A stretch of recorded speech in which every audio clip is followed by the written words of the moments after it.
11 नवंबर 1988 को दिल्ली में जन्मे राघव चड्ढा ने कम उम्र में ही अलग पहचान बना ली। दिल्ली यूनिवर्सिटी से बीकॉम और सिर्फ 23 साल की उम्र में चार्टर्ड अकाउंटेंट बनना ये दिखाता है कि उनकी पकड़ सिर्फ राजनीति पर नहीं बल्कि अर्थव्यवस्था पर भी मजबूत है।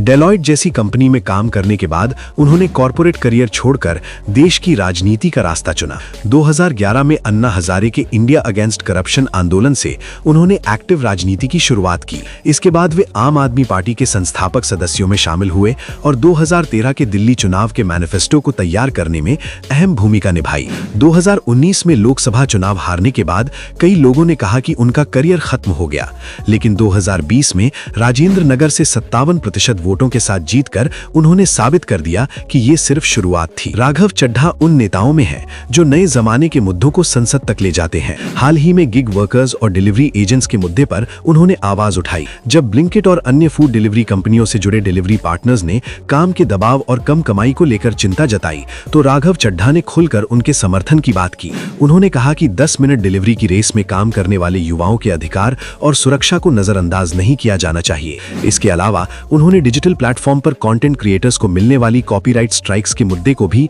संसद में उठाया ताकि छोटे क्रिएटर्स की रोजी रोटी सुरक्षित रह सके। 2023 में अभिनेत्री परिणीति चोपड़ा से उनकी शादी ने उन्हें और सुर्खियों में ला दिया, लेकिन उनकी पहचान सिर्फ एक सेलिब्रिटी रिश्ते तक सीमित नहीं है। वे खुद को नई पीढ़ी की आवाज बताते हैं, एक ऐसे नेता के रूप में जो टैक्स, रोजगार, पर्यावरण और डिजिटल अधिकार जैसे मुद्दों पर खुलकर बोलता है। सवाल ये है, क्या भारत जैसे युवा देश को ऐसे नेताओं की जरूरत है?